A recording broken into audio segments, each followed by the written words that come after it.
Nuevamente, dar la bienvenida a todos. Efectivamente, estamos acá, a, Dios mediante, a través de la Escuela Nacional de Capacitación y Autorización Profesional. El tema que nos reúne hoy día es el tratamiento de agua potable, ¿no? La primera parte, la primera sesión. Y como les decía, definitivamente hay mucho que escudriñar en el tema del agua, ¿no?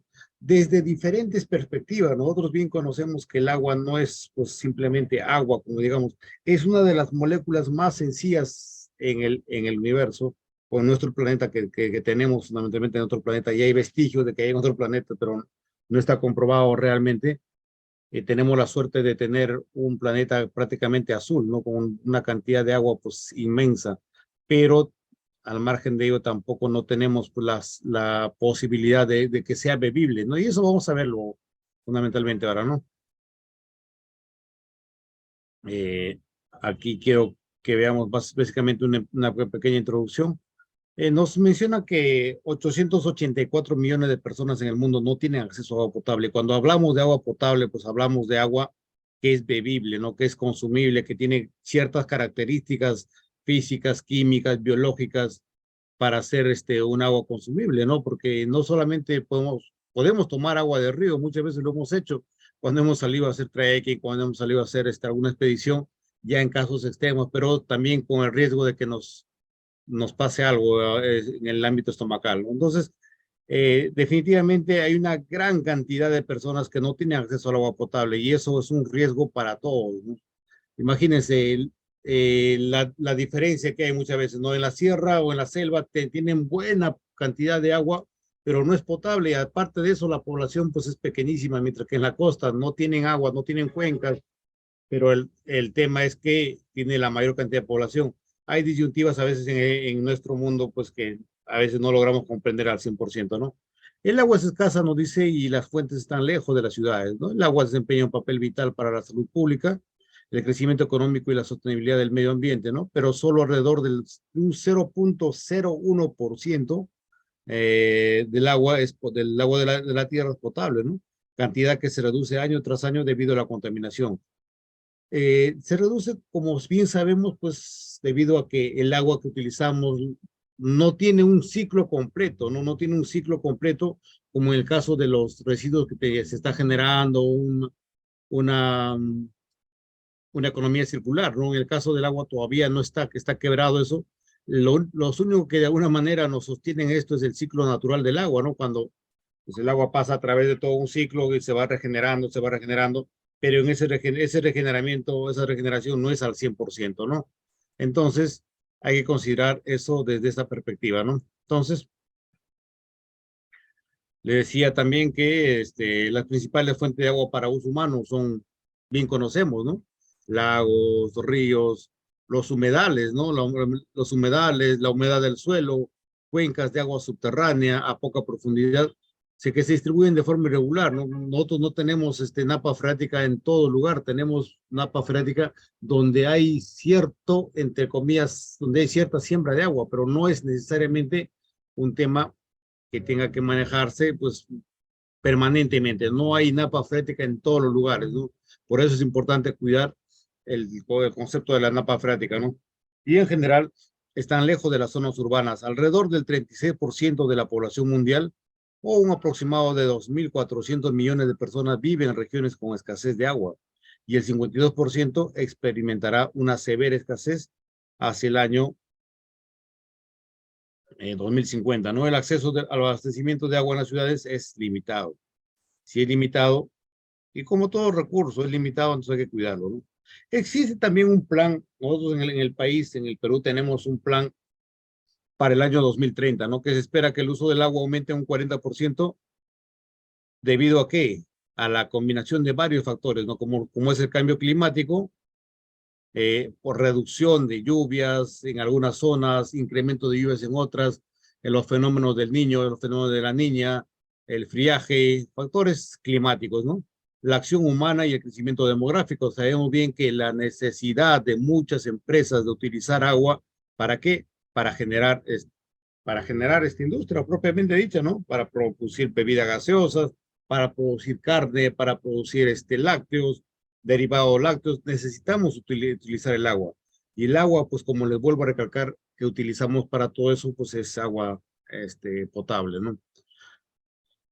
Aunque hoy en día ya es excesivo en algunas ciudades, ¿no? Por ejemplo, el consumo promedio del agua en México, en Ciudad de México, es de 766 litros diarios por persona, que es casi 220 en el Perú, siendo el consumo residencial el más elevado, ¿no? En igualito en la ciudad de Lima, por ejemplo, el consumo de agua pues es extremadamente alto, ¿no? Con 297 litros en promedio por cada habitante por día.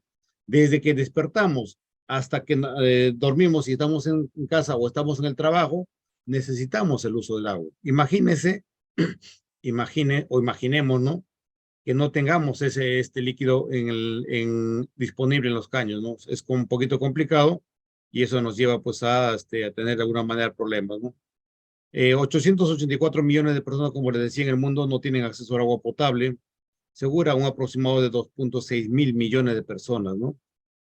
Carecen de acceso a saneamiento básico, no tienen agua, no tienen desagüe, el 40% de la población mundial, que es bastante realmente, ¿no? Entonces, eso nos debe hacer reflexionar a todos, ¿no? Para de alguna manera cuidar, conservar, ¿no? Y aparte, tener el concepto claro del tratamiento, ¿no? Decía que el 36% de la población mundial, o sea, 2.500 millones de personas tienen viviendas o tienen residencia en zonas denominadas zonas con estrés hídrico, que no tienen realmente la cantidad de agua suficiente para vivir, ¿no? Muchas regiones del mundo se encuentran en lo que se denomina estrés hídrico, les decía, debido al crecimiento demográfico, económico, al cambio climático. El 36% de la población mundial vive en zonas de este bajo este estrés hídrico, ¿no? Y más del 20% del PBI global ya se produce en zonas de riesgo de escasez de agua. Entonces, se van combinando algunos factores macroeconómicos del país y también microeconómicos de las zonas, ¿no? Y eso hace, pues, de que la gente tenga la necesidad de cubrir esta brecha, cerrar esta brecha, ¿no? El ordenamiento de territorio, o el ordenamiento territorial, como le llamamos normalmente, se debe incorporar al ciclo del agua. Es importante que nosotros definamos qué zonas definamos y determinemos qué zonas necesitan ser atendidas lo más pronto posible, ¿no? El suministro actual y futuro y la demanda, ¿no? Como motor dinamizador. La planificación sensible al agua debe promover la reducción en el consumo, facilitar la reutilización, de alguna manera segura, ¿no? Y el aprovechamiento de la mayor cantidad de opciones posibles del suministro de agua, así como permitir la combinación de sistemas centralizados y descentralizados. Existen diferentes métodos de potabilización, diferentes métodos de forma de suministrar agua, ¿no? En las ciudades, en las urbes grandes tenemos pues inclusive todavía o se utiliza el transporte a través de cisternas, ¿no? Cisternas que muchas veces aparentemente pueden indicar eh, agua potable o agua para consumo, pero el origen de esas aguas, pues lamentablemente no son las correctas, ¿no? El tema de la comercialización de esas aguas, pues va a lindar con un tema ya de estafa, de engaño, ¿no? Entonces, eh, es más, hasta el agua de regadío muchas veces se ha estado vendiendo en aquí en Lima, en las zonas altas, zona de los cerros, y la gente tiene que consumir o tiene que invertir un poco más en hervir el agua, ¿no? Y eso ya implica costo. Entonces, a veces en las zonas más pudientes se paga menos por el agua, justamente por esa diferencia o un tratamiento adicional que hay que darle. Eso también es parte de la problemática que tenemos hoy día, ¿no? Los planes urbanos separan las áreas de captación y almacenamiento del agua, minimizando las superficies impermeables, ¿no? Que favorecen la retención de agua y la recarga de acuíferos. El planeamiento del agua debe también permitir la coordinación entre jurisdicciones para mejorar el impacto de la inversión. Entonces, debemos de pensar, bueno, tenemos un plan o teníamos un plan de agua de saneamiento básico hasta el 2030. Esos planes han ido cambiando porque no tenemos a través del CEPLAN, a través de una institución de planeamiento nacional, no tenemos pues una congruencia o una participación permanente en ese tipo de temas. Lo que sucede es que entra un gobierno y cambia, entra otro gobierno y cambia. Y es por eso que los planes a largo plazo no son muy estables, que digamos, y eso perjudica a las poblaciones. Muchas veces, ¿qué pasa? En temas, en momentos electorales, la gente, o perdón, los candidatos hacen galas de su verborrea para prometer el oro y el moro, ¿no? Pero cuando llegan, simplemente se olvidan de temas como saneamiento básico, que es importante. Y cuando hablo de saneamiento básico, hablo de varios factores, ¿no? Hablo de factores como, por ejemplo, el tema de los residuos, el tema de los desagües, el tema de la zoonosis, el tema de tanto en el ámbito rural como en el ámbito urbano. Entonces, necesitamos que sea congruente estos planes y para que sean congruentes estos planes necesitamos profesionales capacitados, ¿no? Entonces es importantísimo desde esa perspectiva. Los pueblos crecen mucho y muchos no tienen acceso al agua, ¿no? Pero todos beben agua hoy día. ¿A qué costo y con qué calidad? Es lo que le mencionaba, ¿no? ¿Qué costo realmente bebe la gente que el agua bebe la gente que tiene más necesidades? A mayor costo. La calidad, ni que digamos, no se controlan parámetros, no se controlan características, y esas características pues hacen de que vaya de la mano el tema de la desnutrición, el tema de la anemia, el tema de enfermedades por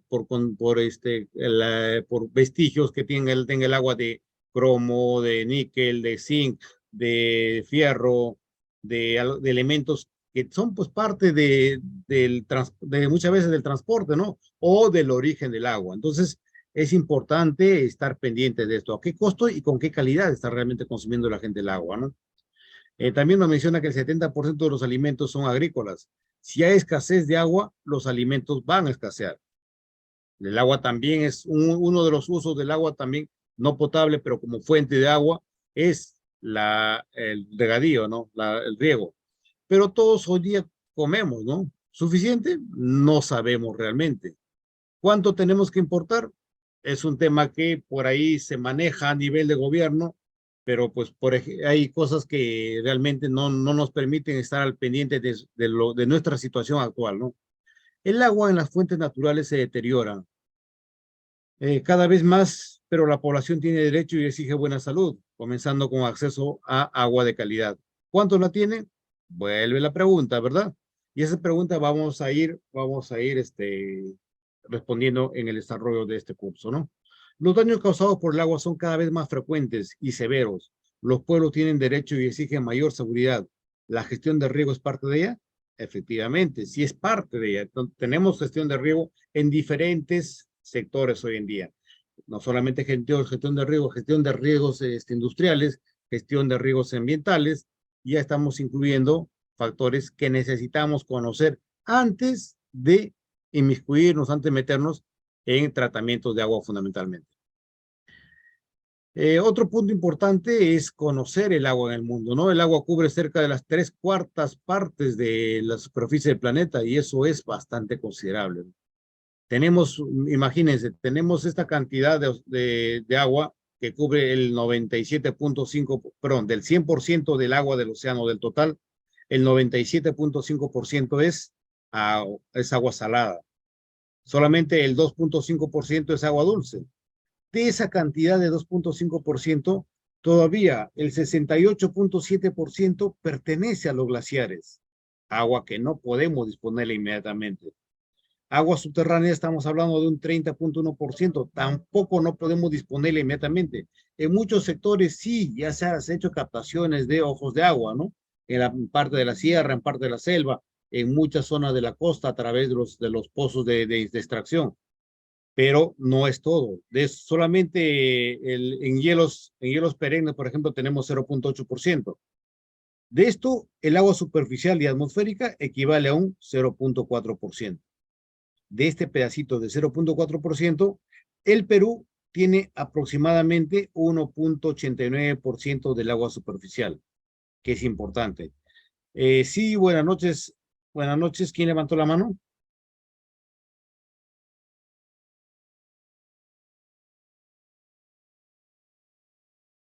Hola. ¿Alguien levantó la mano? ¿Tiene alguna consulta, alguna duda? Vamos a ir viendo el desarrollo. Pueden exponer sus consultas a través del chat, no se hagan problemas. Ok, le decía, luego de este 0.4%, todavía está subdividido en lagos de agua dulce equivalente a un 67.4%. Otros, otras fuentes, humedales del suelo, en ríos, en la atmósfera y también en plantas animales, ¿no? Entonces, la cantidad que tenemos nosotros dentro del ranking mundial de países con mayor cantidad de agua, estamos en la posición 8, una posición bastante expectante, bastante importante, pero no por eso pues deja de ser también preocupante, ¿no? El Perú, le decía, es un país privilegiado, cuenta con 1.89% de la disponibilidad de agua dulce del mundo, y por ello pues debemos de cuidar y administrarla con justicia, con equidad, ¿no? Para todos. ¿Y quién se encarga de administrar? Hay una entidad, ¿verdad? En el Perú, la Autoridad Nacional del Agua, ¿no? Que también vamos a ver cuál es un poquito su función por ahí, ¿no? El agua en el mundo, seguimos por ahí, nos indica que un 70% de la superficie está cubierta de agua, ¿no? Ahí tenemos todo. El 97.5% ya les había mencionado es agua salada, el 2.5% agua dulce, del total de agua dulce en el mundo, ¿no? Es importante. Estas cifras son de alguna forma cifras preocupantes, ¿no? Que nos deben, vuelvo a recalcar, llamar la atención. La disponibilidad del agua promedio anual en el mundo es de aproximadamente 1.386 millones de kilómetros cúbicos. De esto, el 97% es agua salada, el 2.5%, es decir, 35 millones de kilómetros cúbicos es agua dulce, y de esta parte, casi el 70% pues no está disponible para consumo humano debido a que se encuentra en forma de glaciares, nieves o hielo, ¿no? Entonces hay bastante agua que no necesariamente tenemos la disponibilidad inmediata, ¿no? Pero podemos hacer el esfuerzo para ello, ¿no? Hay alrededor de 326 trillones de galones de agua en la Tierra. Esta cantidad es constante, se mantiene como un ciclo cerrado, ¿no? ¿Qué decimos sobre este factor? Bien, hay un concepto importante en la ingeniería, ¿no? La materia no se crea ni se destruye, solo se transforma, ¿verdad? En este caso, la materia, el agua, no se está creando ni se destruye, se está transformando. Y lamentablemente, de este 3% de agua dulce, 97% de agua salada, una proporción importante está pasando a formar parte de aguas residuales, aguas que no pueden ser tratadas o su costo de tratamiento es muy elevado. Y este costo elevado de tratamiento, pues ya se está subdividiendo también ya esa agua, ese 97.3 o 97.5 y 2.5 en aguas residuales, ¿no? Entonces, eso hay que, como digo, considerarlo para los trabajos que se van a hacer más adelante, ¿no? Entonces, las aguas residuales hay también de dos fuentes, ¿no? La fuente doméstica y la industria y agricultura. Es más, la clasificación es un poquito más extensa, pero estoy tomando solamente de manera general dos fuentes importantes, ¿no? La distribución del agua definitivamente es desigual en diferentes continentes, ¿no? Aquí tenemos la distribución en América del Norte con un 10.3%, América del Sur que tiene un porcentaje importante porque, bueno, tenemos selva, tenemos la zona de Brasil, tenemos el Amazonas, tenemos cuencas a través de nuestra Amazonía hacia la cuenca del Atlántico, hacia el desembocadero del Atlántico, y también tenemos la cuenca del Pacífico, ¿no? Entonces, y también la del Titicaca, ¿no? Entonces, eso nos hace pensar a nosotros y nos hace entender de que estamos en una zona muy beneficiada desde el punto de vista de la cantidad de agua, ¿no? Miren, en Europa 9.7, África 4.5%, pese a que África formó parte en algún momento, según nos dice la historia, ¿no? Se formó parte en un momento de la famosa Pangea, ¿no? Pero lamentablemente, pues, quedó sin agua, sin cuencas, quedó sin cordilleras, y eso no le ha permitido, pues, mantener el agua de manera permanente, ¿no? Asia también cuenta con un porcentaje importante, y Asia está haciendo un trabajo básicamente de captación de agua, ¿no? Aquí en Asia tenemos, por ejemplo, en China, la creación o la construcción de la famosa represa de las Siete Gargantas, la cual está siendo terminada justamente para captar todo el agua de deshielo de Rusia, de todas las zonas altas, ¿no? Que tiene bastantes zonas, bastantes humedales. Australia y Oceanía también tiene un punto importante en agua, que es importante, que es considerable, ¿no? América del Sur, como les decía, es la región del mundo que cuenta con la mayor cantidad de agua dulce en el mundo, ¿no? Que es importante ese punto. Pero también nos dice que para el 2025 3.000 millones de personas vivirán en países afectados por la escasez de agua, ¿no? Que es importante considerar esas estadísticas que van a repercutir de acá a unos años. Y el tiempo no es realmente mucho, ¿eh? El tiempo de repercusión de estas estadísticas estamos viéndolo bastante cerca. Ya se habla de que algunos países van a comenzar a tener guerras por el agua, ¿no? Y eso es real. Aunque todavía en otros países, pues el consumo es todavía no racionado, ¿no? Este mapa nos presenta ya un acercamiento hacia el Perú. El Perú tiene 1,89% de agua superficial del mundo, que es importante, les decía. El volumen de promedio de agua es de mil millones de metros cúbicos, 1,7 millones de metros cúbicos. Tenemos, les decía, tres vertientes: la vertiente del Atlántico, la vertiente del Pacífico y la vertiente del Titicaca, ¿no? En estas vertientes hay ciertas particularidades que me interesaría comentarles. La vertiente del Atlántico, por ejemplo, tiene una disponibilidad del 97,27% de agua, pero tiene una población de 30,76 y una producción de PBI de 17,6. Mientras que en la vertiente del Pacífico la disponibilidad de agua es 2,28. Vean la diferencia, que es abismal prácticamente, ¿no? La población es mucho mayor, estamos hablando de 65,98%, y la producción del PBI, la industrialización, aquí están las fábricas, aquí está también la gente que trabaja y todo lo que aportan al Producto Bruto Interno, de un 80,4%, bastante considerable. Casi para hacernos pensar, ¿no? Para decirnos realmente qué está pasando, ¿no? O sea, cuál es el punto de que tengan ellos cantidad de producción de PBI, pero con poquísima agua. Y pues el agua no usada es también amplísima, ¿no? En la vertiente del Titicaca, por otra parte, tiene una disponibilidad de 0,56, casi nula. La población 3,26, la población del altiplano, y una producción del PBI 2%, ¿no? Una producción del PBI mínima, poco considerable, pero pues desde el punto de vista de crecimiento por crecimiento económico es importante, ¿no?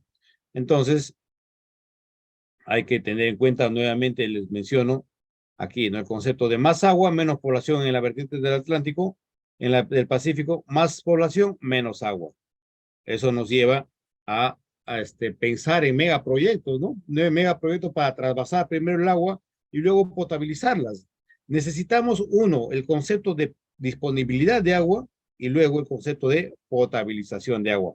Y para potabilización de agua, pues necesitamos plantas de tratamiento justamente que tengan la envergadura, tengan las características, tengan la tecnología actualizada, ¿no?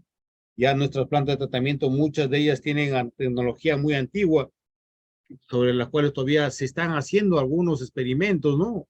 Experimentos que en otras latitudes, en otros países ya forman parte de esa tecnología.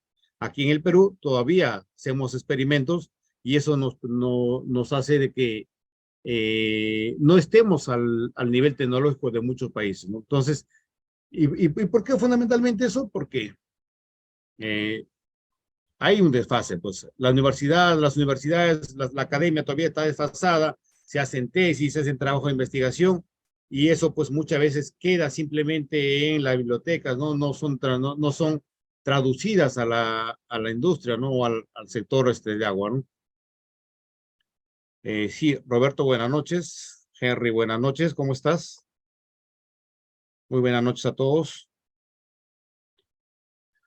Aparte, solamente para complementar eso, decía que las principales fuentes de agua en el Perú tenemos ríos, tenemos 1,007 ríos, lagunas, 12,201 lagunas, 3,896 lagunas en la vertiente del Pacífico, 7,441 en la vertiente del Atlántico, que son bastantes. Uno cuando va por aire a veces se queda sorprendido por la cantidad de ojos de agua, lagunas que hay en la sierra, ¿no? Y es precioso ver, y también sería pues más precioso hacer el cuidado, hacer el tratamiento, hacer el represamiento, ¿no? Muchas de esas cochas, por ejemplo, no tienen el sistema de captación, entonces necesitamos proyectos para que estas cochas sean pues captadas, represadas, sin el disturbamiento ambiental, lógicamente, y luego sean orientadas hacia una población cercana, ¿no? ¿Qué es lo ideal, no? ¿Qué es lo ideal? Por ejemplo, aquí tenemos en la zona alta de Huancavelica, tenemos la laguna de Choclococha. Choclococha abastece a la costa, abastece a Ica. Hay una disputa por ahí en el tema del canon acuífero que deben ser resueltos, lógicamente, porque todavía el agua debe beneficiar pues a las zonas, primero a las zonas donde nace, ¿no? Entonces, es importante analizar desde esa perspectiva, como le vuelvo a recalcar, primero las fuentes de agua. Luego nos vamos a ir ya de lleno al tratamiento, ¿no? Tratamiento para potabilización. Vamos a ver cada uno de los tratamientos que se hacen, de las etapas que se hacen o procesos que se hacen y con detalle, ¿no? También tenemos glaciares en el país, ¿no? Tenemos 3.044 glaciares que cubren 2.041 kilómetros cuadrados. En el Pacífico tenemos 1.100, o en la cuenca del Pacífico tenemos 1.129 glaciares, un aproximado de 878 kilómetros cuadrados. En el Atlántico, en la zona de los Andes, la cordillera de los Andes, tenemos 1.824 glaciares que cubren 1.113 kilómetros cuadrados, ¿no? Y en la zona del Titicaca, 91 glaciares, o en la cuenca del Titicaca, perdón, vertiente del Titicaca, 91 glaciares con 50 kilómetros cuadrados. Acuíferos tenemos también en la vertiente del Pacífico una cantidad de 2.700 miles de metros cúbicos de reserva explotable. En la vertiente del Atlántico y Titicaca no están determinados la cantidad de acuíferos. Es más, no se determina justamente porque tenemos disponibilidad de agua, ¿no? Mientras que en la del Pacífico, al no tener disponibilidad de agua inmediata, se ha hecho la extracción a través de acuíferos, no a través de, antes en toda la zona de Ica, en la zona de Nazca, Palpa, Vítor, Arequipa, se pusieron pues los famosos extractores por inclusive eólicos, ¿no? Y eso pues ha beneficiado bastante. Hoy en día no se está utilizando eso justamente por un tema de que es importante primero pedir autorización a la ANA. Ya las empresas también tienen que pagar por ese uso de agua, ya no es el agua tampoco como antes era pues gratis, ¿no? Entonces eso ha reducido un poquito el concepto del uso, ¿no? Algunos índices de eficiencia en agricultura, por ejemplo, en el país, tenemos eficiencia del uso de agua entre un 30 a 35%, el resto pues se va pues por inundación, se va por otro tipo de regadíos que no son óptimos, no son optimizados adecuadamente, ¿no? Muy pocos lugares se utiliza todavía el concepto de estos riegos tecnificados, riegos con sensores, que en muchos lugares sí se está dando, ¿no? Riego por sensores, por ejemplo, solamente determinando el concepto de humedad de la cercanía de la planta, se acciona el uso del agua, ¿no? Para riego.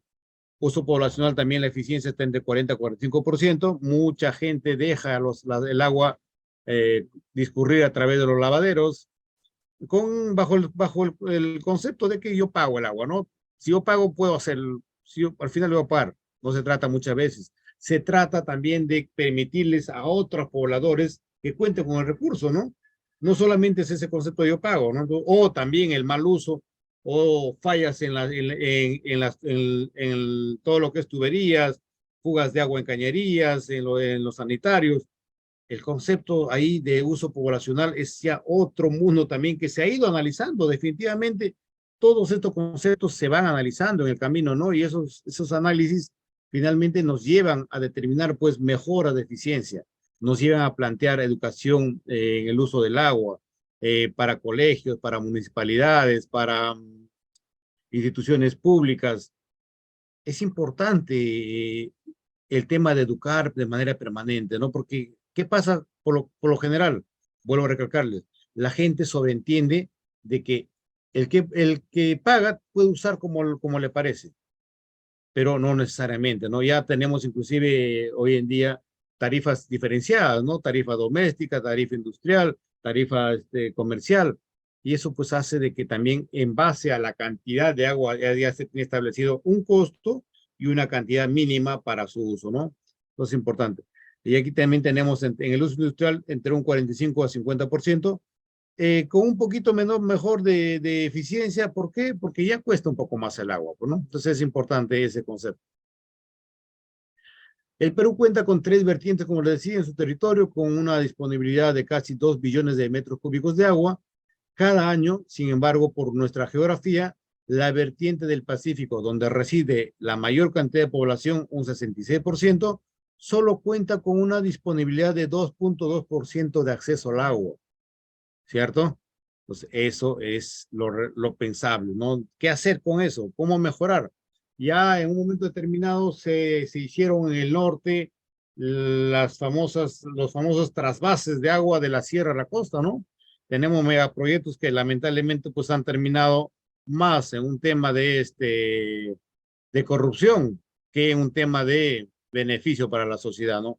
Pero hay que seguir pensando, no por eso pues vamos a dejar de pensar en la población. Para nosotros, los que estamos metidos en el sector industria, el sector de agua, el sector saneamiento, es importantísimo considerar siempre el tema de la mejora de calidad de la población. Y en diferentes ámbitos, ¿no? La población no solamente pues va o piensa en agua, ¿no? Piensa en otros servicios también, desagüe, residuos, enfermedades. Es más, se está incluyendo en el tema de saneamiento el concepto de energías renovables, ¿no? Que es importante. Ya por ahí estamos implementando, por ejemplo, duchas con agua caliente utilizando paneles solares, ¿no? O de igual manera tratamientos alternos para mover agitadores en planta de tratamiento de agua residual. Entonces, el concepto debe ir dando vueltas y dando vueltas y haciéndose una parte importante de una economía circular también en el agua, ¿no? En el tratamiento de agua. No solamente en el ámbito de los residuos, no en el ámbito de saneamiento básico. ¿Ok? Aquí les decía, en el Perú tenemos una ventaja, tenemos 159 cuencas, ¿no? La gestión del agua se debe realizar por cuencas, es importante, sí. ¿Por qué? Porque la cuenca nos permite orientar en el transcurso del desarrollo de esas vertientes, de esa captación de vertientes, podemos abastecer a todos los que están en esa cuenca. Pero también es importante y considerarlo, como les decía, pensar en trasvasar agua a través de la cordillera, a través de túneles, megaproyectos, o también captar agua a través de grandes represas en la sierra. La sierra tiene muchas zonas donde el agua se pierde, ¿no? Se pierde a través de la infiltración o se pierde en riachuelos y no se le da pues un uso correcto, ni siquiera para regadío, ni siquiera para utilizarlo pues en el ámbito comercial, en el ámbito agrícola. Entonces, ¿qué hacer frente a ello? Plantear megaproyectos. Los megaproyectos de trasvase, de captación de agua a través de represas, nos van a permitir a nosotros en el tiempo utilizar el agua de manera correcta, ¿no? Ya tener mayor cantidad de agua para ciertas poblaciones. La cuenca es el territorio drenado por un sistema natural, ¿no? Hacia un colector común o río principal y que desemboca en el mar o en el lago, ¿no? Aquí tenemos, ¿no? Siempre tenemos casi ese concepto. Está delimitado por la línea de las cumbres de mayor elevación, también llamada divisoria de aguas, ¿no? Esos son conceptos fundamentales que tenemos por ahí. Y en todo su trayecto, pues tenemos también captaciones. Todas las poblaciones del ámbito rural tienen una diferente forma de captar el agua, ¿no? Muchos de ellos a través de gravedad, otros a través de embalse, otros a través de tanques. La forma de captar el agua en la sierra es variada y eso es importante, ¿no? Es importante porque a nosotros también nos permite evaluar esas captaciones y tener personal capacitado, por ejemplo, para administrar las HAS, para que la ATM también brinde los asesoramientos correctos. Y ellos también, desde su punto de vista, pues, como son de la zona, tienen que pensar en conservar sus fuentes de agua. Y esas fuentes de agua, como yo les puedo comentar desde diferentes experiencias que he tenido ahí, hay todo tipo de personas, ¿no? Todo tipo de comunidades que buscan el cuidado de su captación de agua, ¿no? Y sí, se está mejorando bastante en ese sector, ¿no? Nuestra geografía nos dice que ha determinado la existencia de 159 cuencas hidrográficas en nuestro territorio en el Perú, ¿no? En cada una de ellas tiene su singularidad y necesidad de gestión de recursos hídricos adecuados. Por ello, el ANA, la Autoridad Nacional de Agua, a través del proyecto de modernización de la gestión de recursos hídricos, viene promoviendo la creación, instalación y gestión de los consejos de recursos hídricos por cuencas, como uno de los modelos de gestión del agua más eficientes y adecuados para el país. Entonces, desde ahí vamos a partir, desde ahí vamos a partir. Yo siempre cuando, a modo de comentario, ¿no? Cuando pensaba siempre o cuando hacía un curso de tratamiento de agua, me imaginaba en la zona donde he estado laborando, ¿no? Ayacucho, Huancavelica, Huaraz, Cerro de Pasco, y decía, eh, la mayoría de las plantas en el Perú tienen tecnología obsoleta, ¿no? Tienen tecnología obsoleta que cuando uno va a veces, y uno ha visitado, ha conocido también tecnologías modernas y dice, ¿y por qué no implementar? ¿Cuál es el tema? A veces la administración es el problema. Las administraciones en muchas de ellas obedecen a un tema mixto, privado, estatal. La autoridad, la presidencia de esas instituciones están a cargo de las municipalidades todavía en muchos lugares. Exactamente, Henry, la administración y su política de trabajo, ¿no? Exactamente. Muchas de esas administraciones, pues, tienen todavía, ¿qué le podría, qué le podría llamar yo? Taras, le podría decir, ¿no? Desde un concepto de vista académico, porque se presta para muchas situaciones. Le puedo comentar, doble facturación, fuga de agua de un 60% en muchos lugares. El agua tratada está, aparte de que tiene doble facturación, tiene un problema de corrupción, eh, tiene pues los supervisores, los técnicos mal capacitados, no se forman profesionales, o sea, no se contratan profesionales para esa área, que es un área importante. El tema de la supervisión de domicilios para el agua debe ser llevado a cabo por supervisores formados. ¿Qué pasa a veces? Simplemente contratan por ahí al que llevó una banderita, que llevó al partido, que esto, que el otro, y luego pues no tienen ni siquiera la mínima capacitación. Va, toma las medidas y lo que pueda anota bien en su pad y luego regresa, los clientes reclaman y es un concepto de mala administración.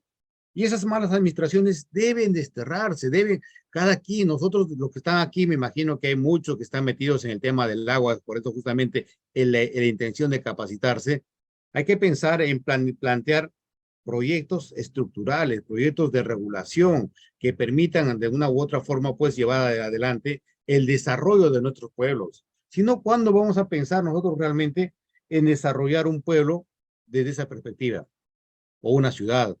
Entonces, ese era mi comentario. Yo les decía que siempre veo todavía muchos lugares con tratamientos de agua muy deficientes, eh, divorciados de la academia, de la universidad. La universidad, por su parte, a veces nos jactamos, ¿no? De que somos los, este, los eruditos en la materia, pero cuando vamos al campo, pues no podemos resolver temas tan básicos, ¿no?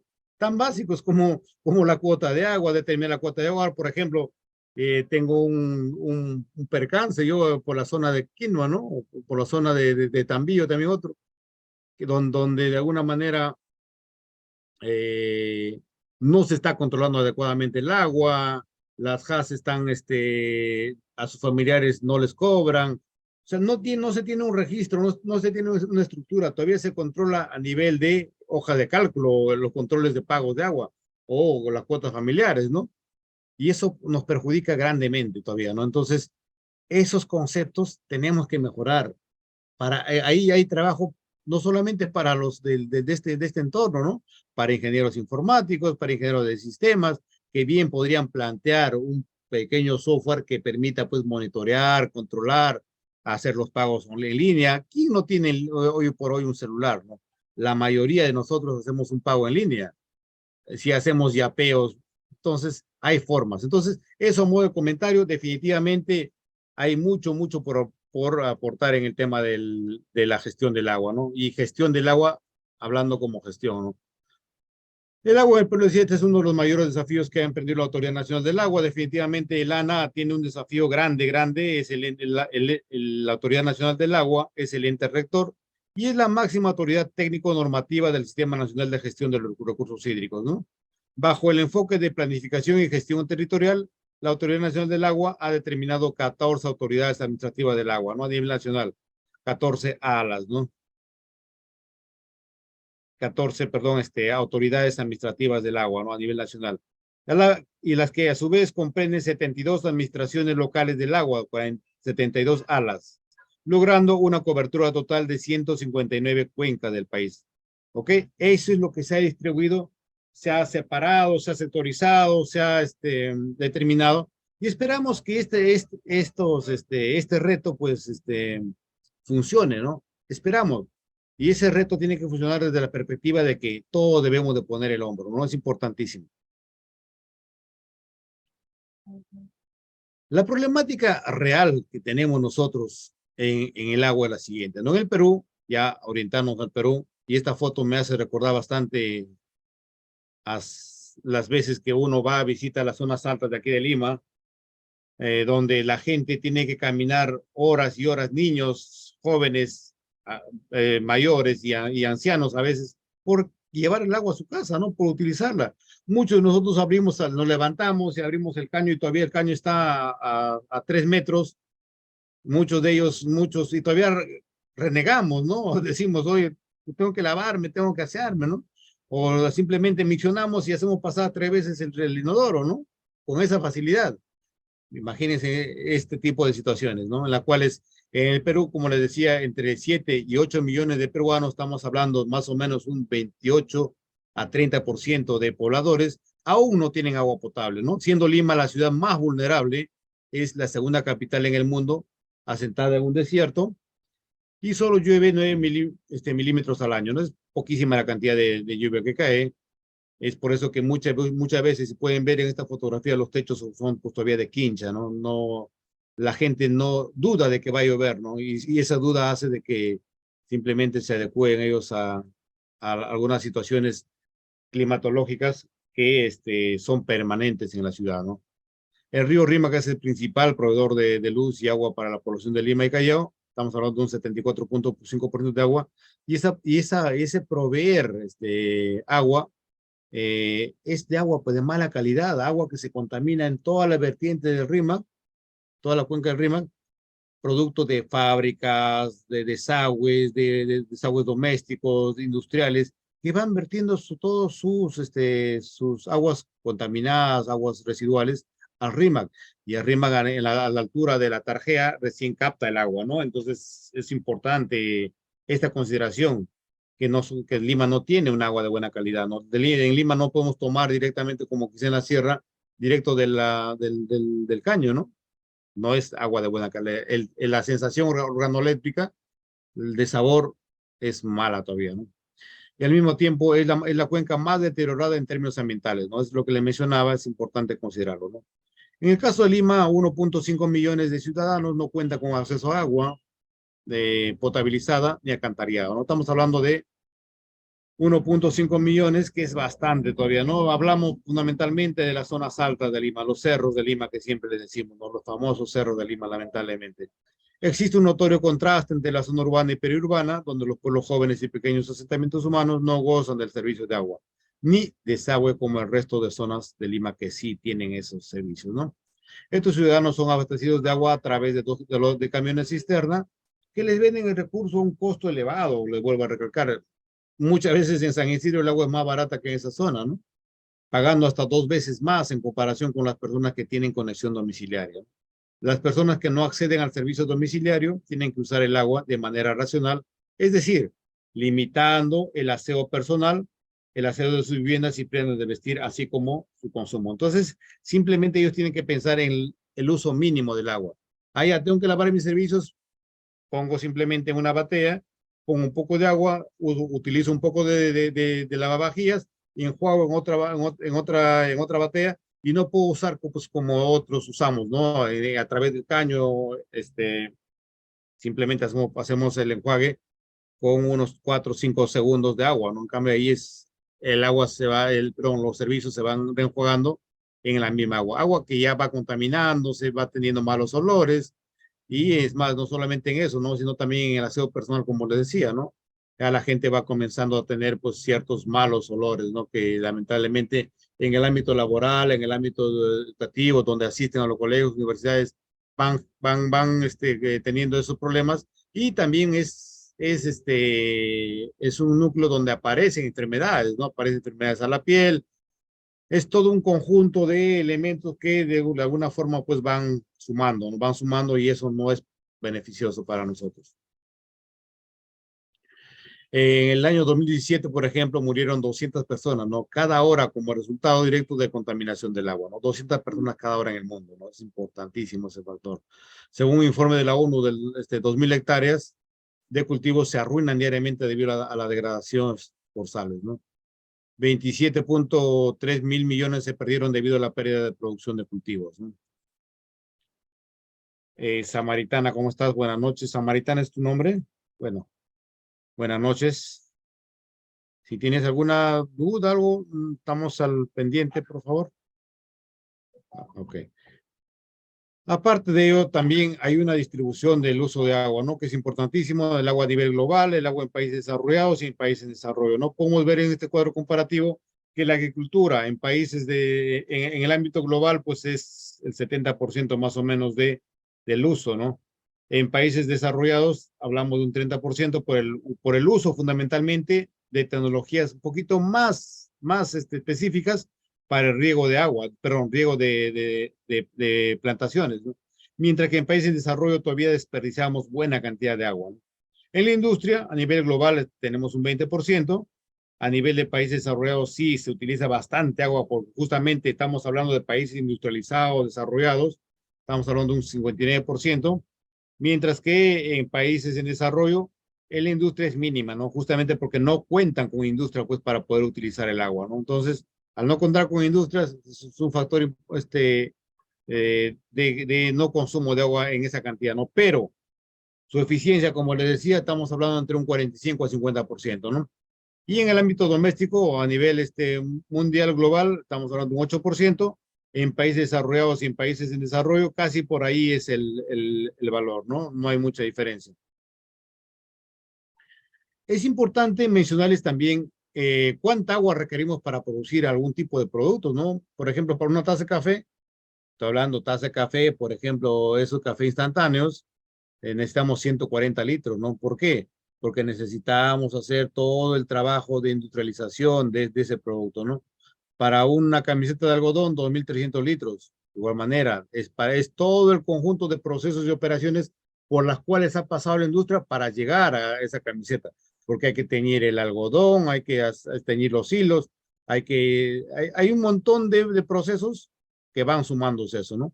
Para un kilo de carne de res, 15.000 litros, ¿no? De igual manera, hay que lavar la carne cuando se va a los mataderos, hay que dar de beber a los animales, hay que limpiar los establos, etcétera, etcétera, etcétera, ¿no? Hay muchos, etcétera. Entonces, esto pues nos lleva a pensar del consumo importante del agua, ¿no? El agua que técnicamente está disponible para consumo humano, solo una pequeña porción se encuentra en lagos, ¿no? Ríos, humedad de suelos y depósitos subterráneos relativamente poco profundos, ¿no? Cuya renovación es producto de la infiltración. Pues sí, uno de los factores de renovación del ciclo del agua es infiltración. Mucha de esta agua teóricamente utilizable se encuentra lejos de las zonas pobladas, lo cual dificulta o vuelve imposible su utilización. Se estima que solamente el 0.76% se encuentra como agua dulce accesible para el ser humano. ¿Ok? Uso del agua. ¿Para qué vamos a potabilizar? ¿No? La idea es esa, ¿no? Uso del agua. ¿Se utiliza para qué? Para agricultura. En muchas zonas de nuestro país se utiliza agua potable para regar agricultura, para regar campos, cosa que no debería ser, ¿no? Por el costo que implica. En las ciudades, bueno, pues no tenemos agua de otro origen, ¿no? En nuestra cañería, entonces podemos utilizarlas.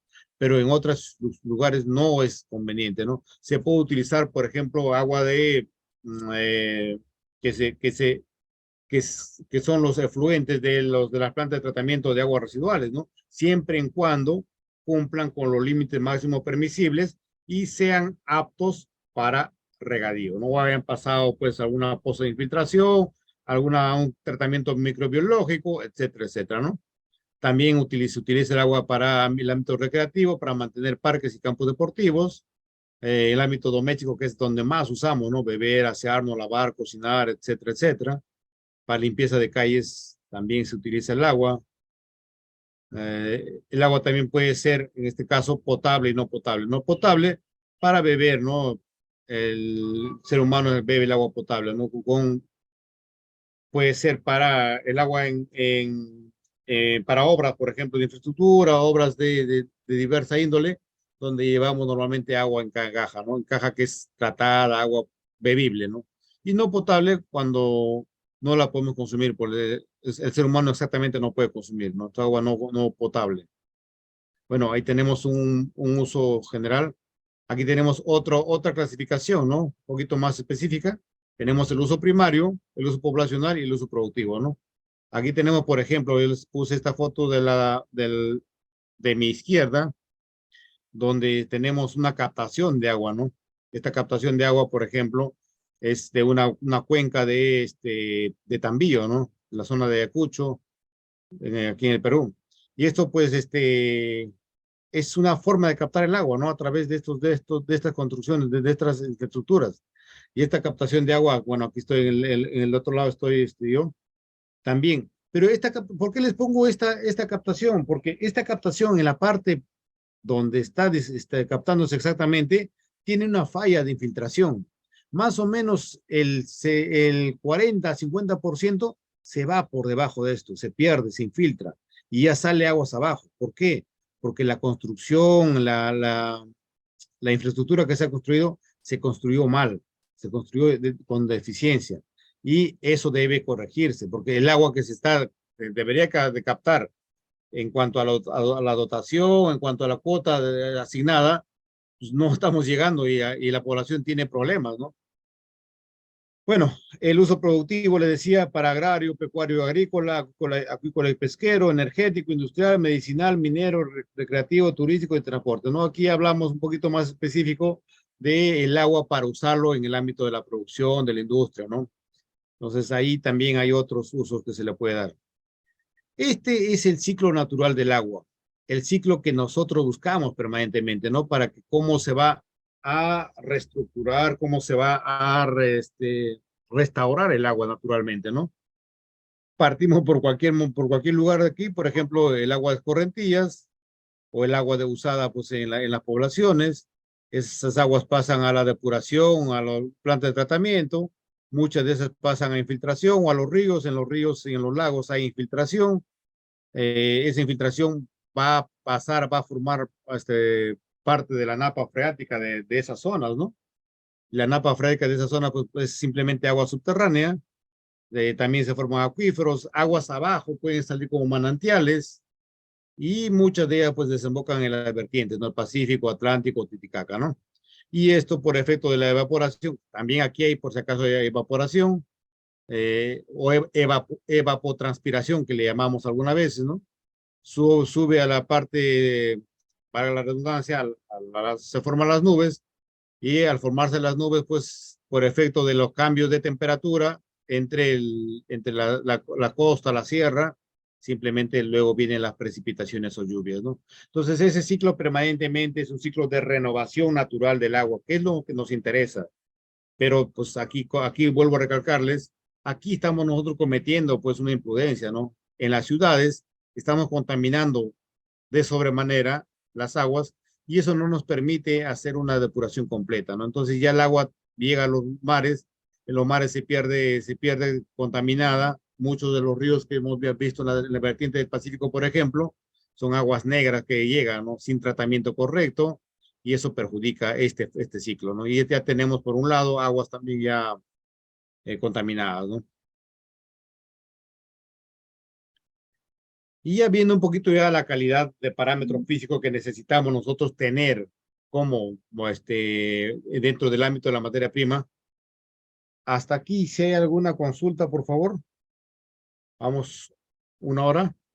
Si hay alguna consulta, si por ahí hay un comentario, cómo manejan ustedes el agua en cada una de sus zonas, sería importante comentarlo. ¿En qué cuencas se encuentran? Estamos hablando de que estamos aquí 46 participantes. ¿Alguien nos puede comentar algo? Alex, Alfredo, Anaí, Arturo, Karina, Carol, Cecilio, o hay bastantes, ¿eh? César, Cristian, ok. Alex Julca, ¿qué tal? ¿Cómo está? Buenas noches en la cuenca del Río Santa. Ese es por el norte, ¿verdad? Qué bueno, qué bueno. Y ahí dime, ahí a ver, buenas noches. ¿Qué me puede comentar sobre las aguas minerales? Cuando hablamos de agua mineral, hablamos de aguas subterráneas en la mayor parte que contienen una mayor cantidad de ciertas sales, ¿no? Sales producto de haber transcurrido por ciertas zonas internas, lógicamente por fragmentaciones internas, o yo le llamo ríos internos, ríos debajo de la tierra, y van lavando, pues, van lavando ciertas zonas y van cargándose de las sales de esa zona, ¿no? Sí, hay bastantes, es importante, pero también es importante considerar que no solamente el contenido de sales en ese caso, pues es mayor, los tratamientos también son un poquito más caros y necesitamos estar siempre al pendiente de eso, ¿no? No porque tengan mayor cantidad de mineral. Ahora, para el ámbito industrial, sí es importante considerar que podría utilizarse como agua de manantial o agua natural y también como agua mineral, ¿no? Entonces, hay una diferencia dentro de la norma técnica peruana para poder ser tratada, ¿no? El tratamiento también va a variar la cristalización del agua, va a variar los equipos que se utilicen, van a variar ciertas condiciones y también varían los costos, ¿no? Entonces, sí es importante ese concepto de las aguas minerales, ¿no? Aquí Wilson, ¿cómo estás? Me dices qué entidades son las que tienen que intervenir en una cuenca. En una cuenca, fundamentalmente, como les he mencionado, está el ANA, el ALA y las autoridades de asistencia técnica del agua, ¿no? Ellas son las que intervienen directamente. A ellos se les pide permiso. Por ejemplo, yo estaba en algunos proyectos de transmisión de gas a través de ductos, por ejemplo, revisando el aspecto ambiental. Y para utilizar el agua en regadío de los caminos que son cercanos a la obra, para utilizar el agua para tratamiento de los campamentos donde estábamos ahí elaborando, hay que pedir la autorización y hay que determinar cuánto utilizamos, especificar la cantidad de uso diario y ese uso diario tiene que estar firmado por un especialista. Es todo un tema que hay que ceñirse, claro que hay que ceñirse, ¿no? Porque es importante mantener permanentemente esos conceptos, es importantísimo. José Fernando Cruz, ¿cómo estás? Buenas noches. A ver, un segundo, por favor.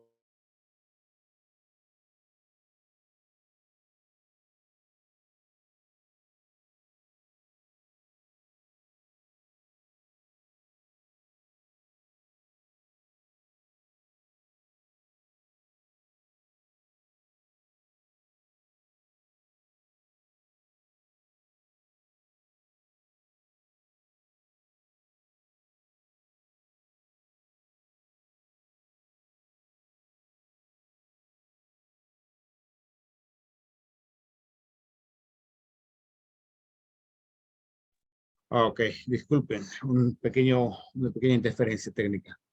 Sí, le decía, el, otra pregunta que me hace aquí José Fernando me dice, ¿y las aguas embotelladas que nos venden como agua Cielo, San Marcos y las demás marcas, qué proceso tienen?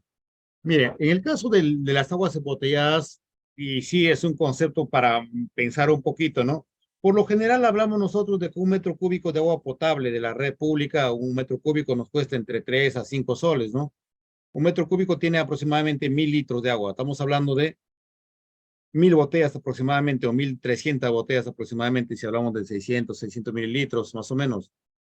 El negocio es un negocio pues súper amplio, súper importante, ¿no? El tratamiento que tienen es un tratamiento de ablandamiento a través de membranas, de ósmosis inversa.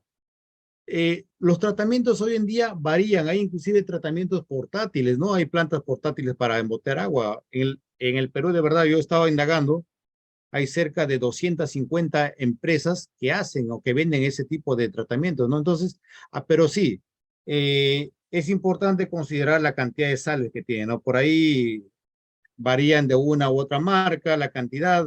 el origen también de las aguas, pero es un negocio fundamentalmente, es un negocio bastante rentable que no tiene que ver nada con el tema del tratamiento. Posterior al tratamiento, ellos muchas veces captan el agua, ¿no?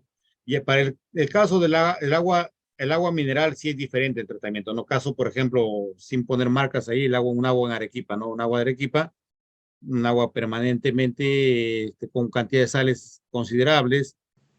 Bien, muchas gracias por ver nuestro curso. A continuación vamos a brindarte detalles para obtener tu certificado, ya sea digital o físico, acompañado también de los materiales del curso que acabas de ver.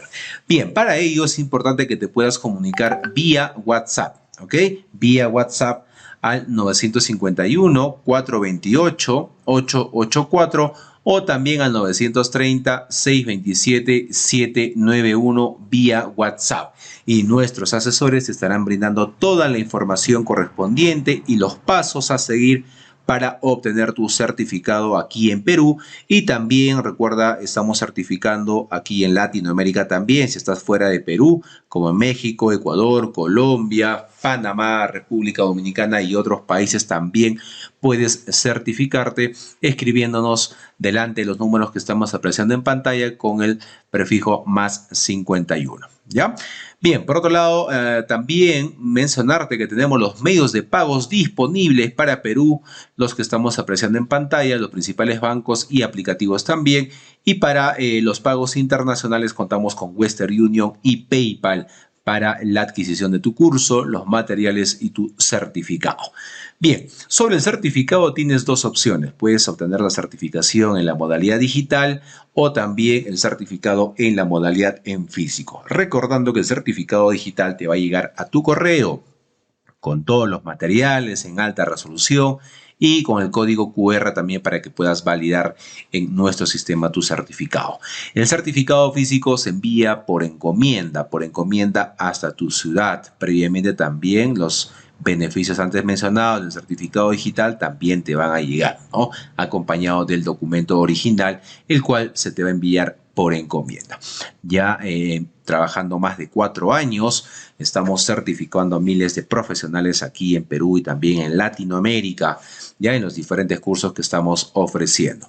Sobre el certificado físico, acotarte también que estamos haciendo los envíos a nivel nacional a todos los departamentos, válido para Perú y para todas las ciudades, a través de Cruz del Sur, a través de Olva Courier, ¿no? Los envíos se vienen realizando de manera diaria sobre el certificado físico, ¿ok? Bien, muchas gracias. Esa es la información respecto a la certificación. Ya ahí están los números una vez más para que puedas comunicarte vía WhatsApp para poder adquirir tu curso completo, los materiales también descargables y por supuesto tu certificado digital o físico. Antes de ello, invitarte a nuestra página web, ¿no? Directamente puedes ingresar en tu barra de navegación www.encap.edu.pe, todo en minúscula, todo corrido, sin espacio, para que puedas ingresar de manera correcta a nuestra página web y ver nuestro catálogo de cursos en las diferentes áreas. Ahí tienes también los convenios, de igual manera nuestros números oficiales permitidos y tenemos los cursos, diplomas y diplomas de especialización en las diferentes áreas, en las diferentes categorías: ambiental, arquitectura, construcción, contabilidad, comercio exterior, derecho, gestión pública, idiomas, ingeniería, minería, obras, pedagogía, recursos humanos, salud, seguridad y también la parte eléctrica. Ahí vas a poder encontrar todos los cursos, los temarios. Simplemente tienes que darle clic al curso de tu interés. Recuerda que tenemos un catálogo amplio de cursos con los diferentes docentes que contamos en nuestra institución. Bien, para encontrar también tu curso mucho más rápido, en la parte superior tienes un buscador.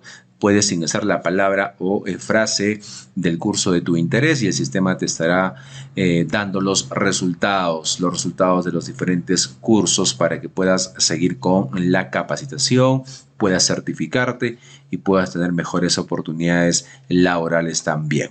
Bien, entonces Gracias, ahí está toda la información respecto a la certificación. Proyectamos una vez más en pantalla nuestros números oficiales de nuestra institución en CAP, ¿no? 951-428-884 o el 930-627-791. Estamos certificando aquí en Perú y también en Latinoamérica para los otros países cercanos a Perú.